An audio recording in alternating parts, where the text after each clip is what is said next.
একজন নবী কেবল ইন্তেকাল করেননি, ঈসা আলাইহিস সালাম। বাল রাফাআহুল্লাহ ইলাইহি, আল্লাহ তাআলা তার দিকে ওনাকে উঠিয়ে নিয়েছেন, উনি আবার আসবেন।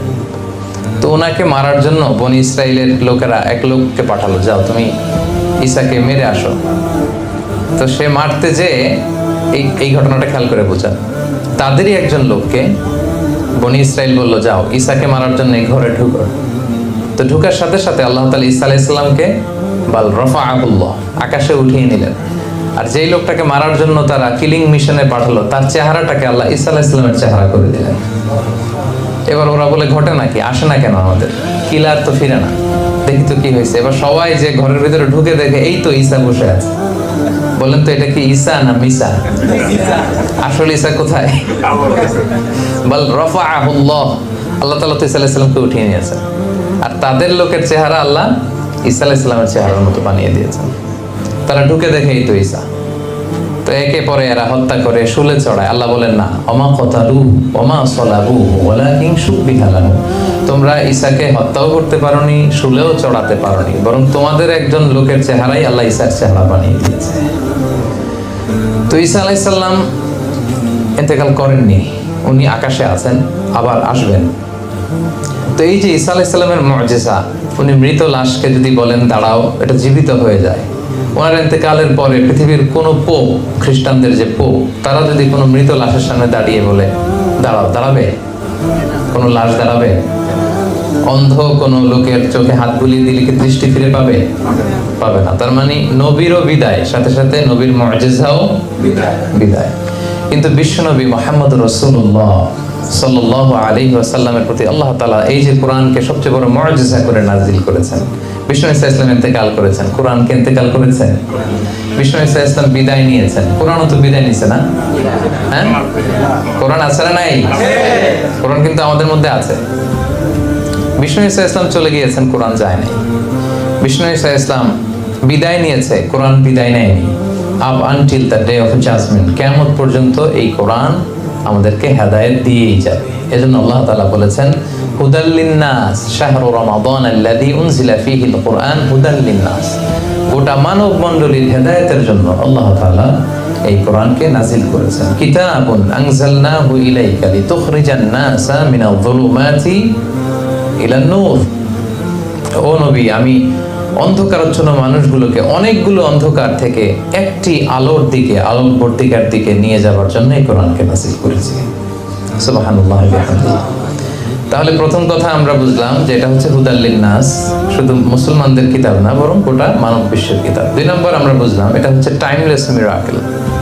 এটা এমন একটা মিরাকেল, এটা শেষ নাই, যে এটা নিয়ে আসছে নবী চলে গেছে বাট এটা যায় নাই, কারণ এটা মিন সিফাতিল্লাহ, আল্লাহ তাআলার সিফাত। এই কোরআনের লয় নাই, ক্ষয় নাই, এটার কোনো ধ্বংস নাই। কিয়ামত পর্যন্ত গোটা মানব মণ্ডলীর হেদায়েতের জন্য এই কোরআনকে কিন্তু আল্লাহ তাআলা অবশিষ্ট রাখবেন। ইভেন কোরআনের সবগুলো কপি যদি আগুন দিয়ে জ্বালিয়েও দেওয়া হয়, আমাদের হাফেজে কোরআনদের হৃদয়ে কোরআন আছে না নাই? আমরা 10 জন হাফেজকে একসাথে বসালে তাদের মাধ্যমে কোরআনকে আবার লিখে নিতে পারবো, প্রিন্ট করে নিতে পারবো, ঠিক কিনা? এজন্য এটা হচ্ছে টাইমলেস মিরাকেল। 2 নম্বর কথা হচ্ছে এই কোরআন হচ্ছে the most relevant book to human being. এই পৃথিবীর সবচাইতে ইন্টারেক্টিভ, জীবন ঘনিষ্ঠ, মানব ঘনিষ্ঠ এবং চির প্রাসঙ্গিক একটা কিতাব হচ্ছে কোরআন। কিতাবটার নাম কি? কোরআন। এটা চির প্রাসঙ্গিক, খুবই জীবন ঘনিষ্ঠ। তার প্রমাণ, পৃথিবীর সবগুলো আসমানি কিতাব একবারে নাজিল হয়েছে, এটা আপনারা জানেন? তাওরাত মুসা আলাইহিস সালামের কাছে নাজিল হয়েছে তুর পাহাড়ের উপরে ফলকে করে, একবারে যা দেয়ার একবারে আল্লাহ তাআলা দিয়ে দিয়েছেন। মুসা নাও, এটা তাওরাত। দাউদ আলাইহিস সালামের প্রতি নাজিল হয়েছে জাবুর কিতাব, একবারে এট এ টাইম, একবারে নাজিল হয়েছে। ঈসা আলাইহিস সালামের প্রতি নাজিল হয়েছে ইনজিল, একবারে। কোরআনও তো নাজিল হয়েছে একবারে, তাই না? দু একজন বলছে না, বাকিরা একটু কনফিউশন আছে। তাওরাত, জাবুর, ইনজিলের মতো কোরআনও একবারে হেরা গুহাতে রাসূল সাল্লাল্লাহু আলাইহি ওয়াসাল্লামের কাছে 30 পারা জিবরাইল আলাইহিস সালাম দিয়ে গেছে। এই না একবারে কয় বছরে? 23 বছরের একটা লং পিরিয়ড অফ টাইমে কোরআন নাজিল হয়েছে। কতটা ইন্টারঅ্যাক্টিভ দেখেন। এটা অন্যান্য কিতাবের মতো হুট করে একবারে প্রেসক্রিপশন প্যারাসিটামল 3 বেলা এরকম না, এটা একটু একটু করে মানব জাতির প্রয়োজন অনুসারে, প্রয়োজনের তাগিদে, প্রেক্ষাপটের আলোকে যখন যেখানে যতটুকু দরকার ঠিক তখন সেখানে ততটুকু নাজিল করেছে কে? এজন্য কোরআন হচ্ছে the most interactive, the most relevant book to human being. মানুষের জন্য এর চাইতে রেলেভেন্ট প্রাসঙ্গিক গ্রন্থ আর হতে পারে না।